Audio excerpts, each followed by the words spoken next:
Hey friends, it's Laura with Laura B Floss Tube. Welcome or welcome back. I'm so glad you joined me today. So I wanted to give you a quick update on the ornament display Christmas tree quilt that I'm making. I really can't give you the next step quite yet because I am not done turning all those shapes. Oh my goodness. I think I have like 100 shapes to turn. I've got maybe 30 of them done. So I can't really show you too much on the next step, but I will give you kind of a sneak peek on what we're going to be doing next if you're following along and doing one of these projects with me. So up on the design wall, you're going to see that I have all of my background squares laid out. And I have those all in the 7 rows, which you can't really see rows like 5 through 7, but trust me, they're down there. So you can see the 7 rows of the background squares that I have laid out on my design wall. I don't have any of the shapes on them. So I thought what I would do is just kind of show you a few of the shapes and kind of so you can get like the basic idea, just in case you have way less pieces than me, then you can go ahead and work ahead a little bit. So this is what we're going to do. I'm going to show you how to lay out these shapes. I'm going to go through kind of like my process of how I'm going to keep track of what goes where. And then I'll try to give you an update on when you can expect the next video with the entire tree laid out on the background squares. Okay, first up, here we have a row 1, block 1, and a row 2, block 1 and 2. If I look at my pattern that we printed out before, which I'm going to show that to you right here, you will see that in row 1, block 1, there is a star. In row 1, block 2, there's a circle. So we're just looking up here at these 4 little squares right here. And we're going to go ahead and lay those out, but we can't get too much further than that. So I'm going to show you how I'm going to attach those. And then I'm also going to show you kind of how to keep progressing through. Again, as I said, in case you have more shapes turned than I do. Okay, using my pattern, I just know that this star is going to go kind of up here. And I'm not going to worry about too exact for these background shapes, just because they need to be on the square, but they don't have to be specifically in a exact location, just because they're not joining up with anything else. Now I have layered my shapes there, and that's pretty much all I need to do for this first block.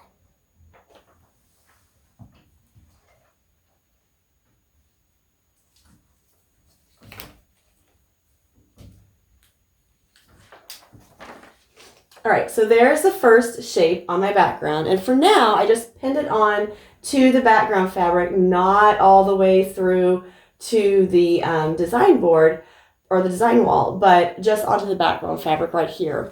Now, again, if I look at my pattern, I know I have a circle in this box and in this box and a star in this box. So I can go ahead and put these 3 shapes on too. Let me grab those. All right, so again, using my pattern, I know that the circles go here and the little star goes here. Now I chose to do my circles in 2 different red fabrics. So I have one that has trees and one that has snowflakes. So I'm just going to decide which one is going to go in which square. And then remember that as I work down, the other 2 will be one of each as well. So if I put a snowflake here, I'll put the other snowflake down here. And if I do the, trees here and here, snowflake here and here. And that's kind of my plan. I'm not going to lay these out yet though, just these top 4 squares.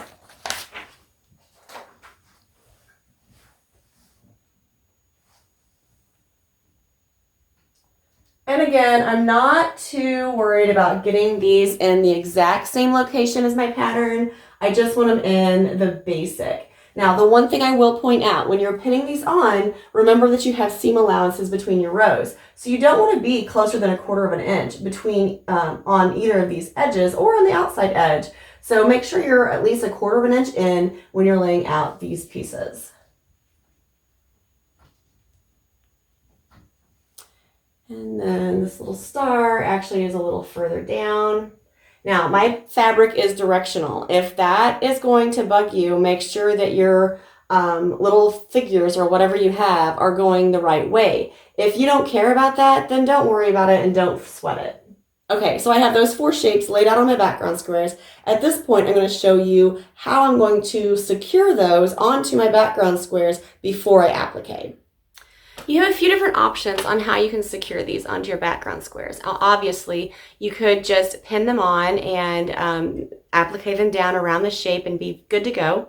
If your shapes aren't too big, you really probably could get away with that. If you have larger shapes or ones that have curves, or even like the stars that I have, like on this piece here, I'm not good enough to be able to do that. That's what I'll say. But if you have practiced that method and you're able just to pin it in place and applique it down, especially if you're hand appliquing, if you're machine appliquing, it's a little different story. But if you're able to do that, then hey, jump in and get it done. Now, the two options that I'm going to show you, or the other two, are two options that I've used, tried and true, and I haven't had issue with for me. But again, you do you, and this is just what I'm suggesting you do, just to make sure those shapes stay in place. Now, one easy thing that you could do, and I've used this a lot, is just get you a bottle of Eileen's tacky glue and just put a little glue onto the back of your shape and slap that puppy on. Now, you don't need to glue all the way around the shape or anything like that, just a little bit in the center just to hold it in place, maybe a couple places if the shape's a little bigger. And that's all you need to glue it onto your background shape and just go with it and just applique it down, machine or hand. Now, I use Eileen's tacky glue, but I know a lot of you use just like the applique, the Sue Daily applique glue, and that's perfectly great too. I don't like the smell. And from what I hear from other people, I feel like I may have gotten a bad bottle or something, because people are like, what do you mean it smells? It doesn't smell. And I'm like, mine smelled. As soon as I opened it, whoo, smell. So I don't use applique glue because of that, but I do like the Eileen's tacky glue, and it works great. That is an option. Now, what I've started using is the Quilter Select Free Fuse. And if you've watched any of my applique quilts for the Lori Holt Bloom quilt or some of the other applique shapes that I've done, the tutorials, then you will see that I use Free Fuse like all the time. That's what I use. It's Quilter Select Free Fuse. I'll put a link in the description box below. And it's like it's a powder, basically. It's like it's an adhesive powder. So you got to be careful with it. Now, typically what I do, just because, well, I do now, I didn't used to, but I do now. Typically underneath my background fabric, especially if I don't have anything, like if it's an interfaced background, then it's probably fine. But if it's just a piece of fabric like these, then I like to put one of my Teflon sheets underneath, or another piece of muslin or something, just to protect my ironing board mat. Just in case I get a little crazy with that Free Fuse powder and I get a little too much, I don't want any of it going through onto my ironing board mat. All right, so I'm going to grab my Teflon sheet and then I'm going to show you how to use the Free Fuse.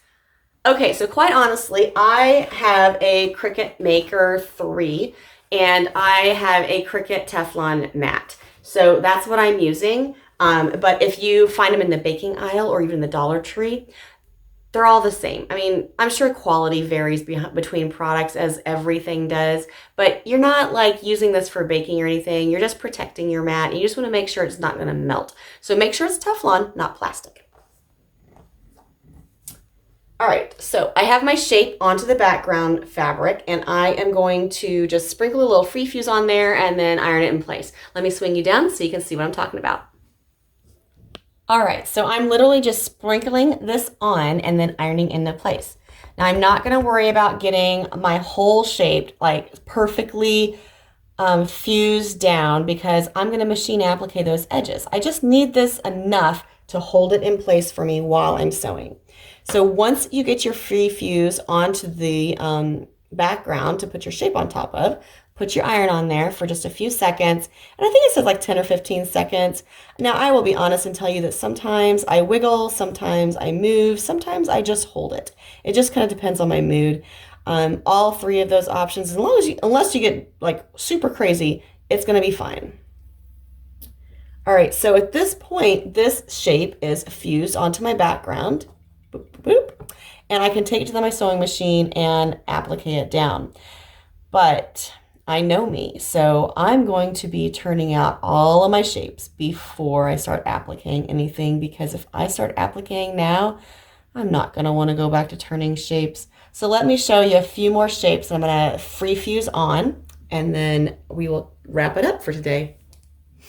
Now, remember when we were first putting our background squares together, when I was sewing those together, I was telling you, make sure you label your rows. And this is where that really comes in handy because I don't have to worry about um, like if I do these in order or anything because all of my rows and pieces are labeled. So I know this is row 2, block 2 and 4. So when I go to put it back on my design wall, I know exactly where it goes. I leave these labels on until I sew my rows together. That way I know what goes where. And that's something that I would highly suggest you do, especially if you have a pieced background and a background that has multiple rows and multiple columns. So here I have my little stars fused down. It's not going anywhere either. I'll lay this to the side.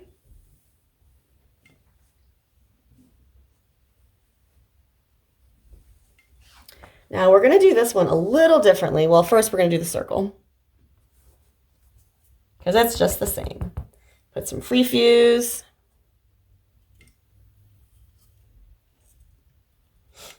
And then set our iron. I'm sure this is as fun as watching paint dry.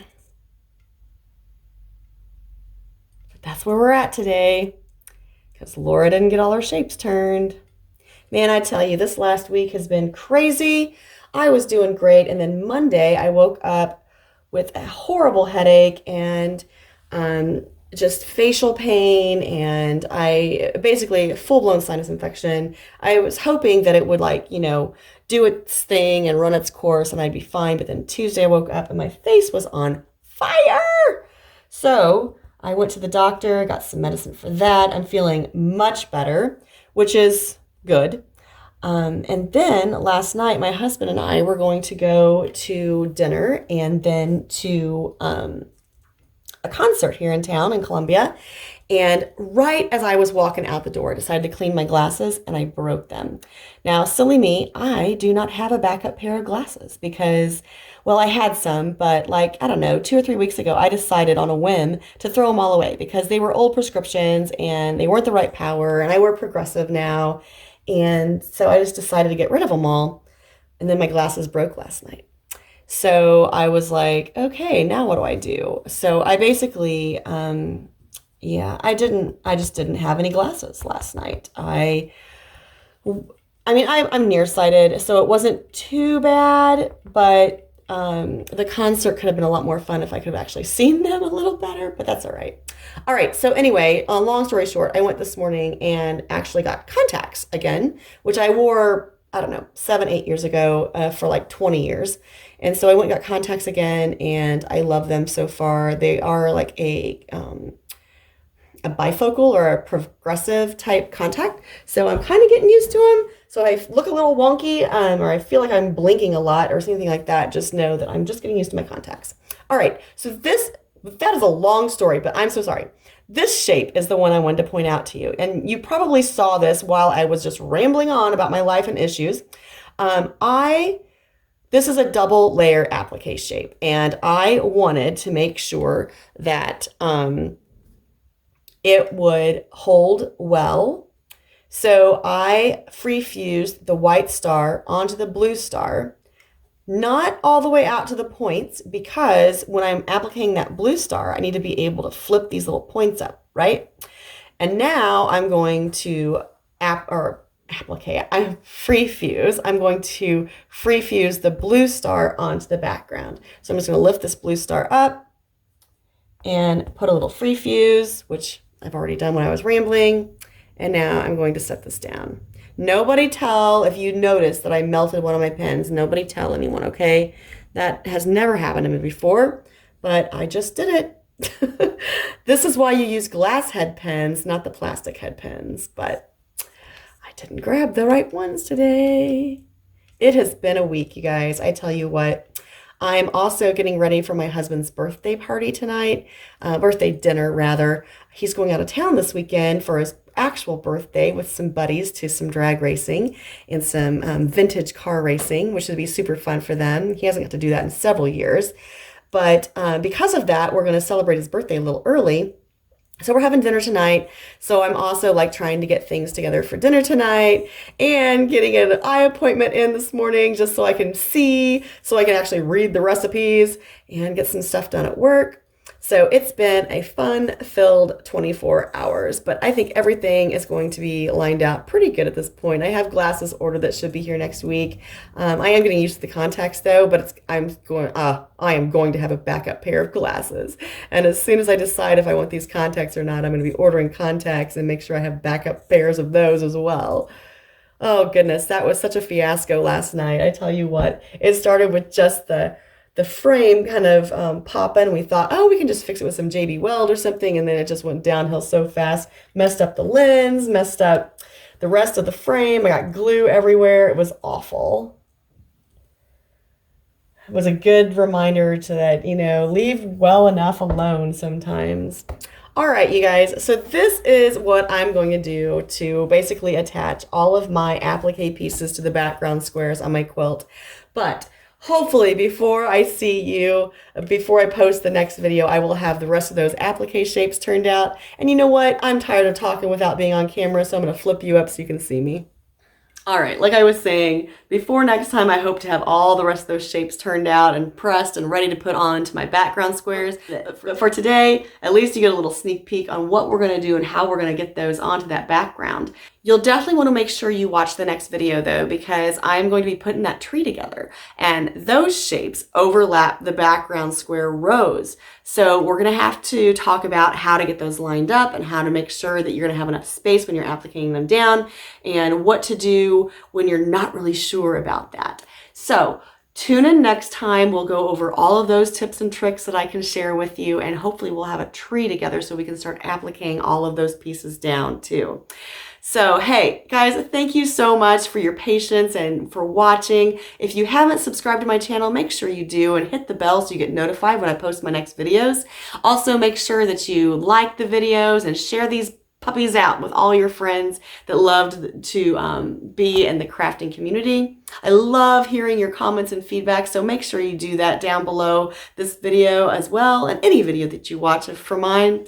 Thank you so much for tuning in. And hey, until next time, happy stitching.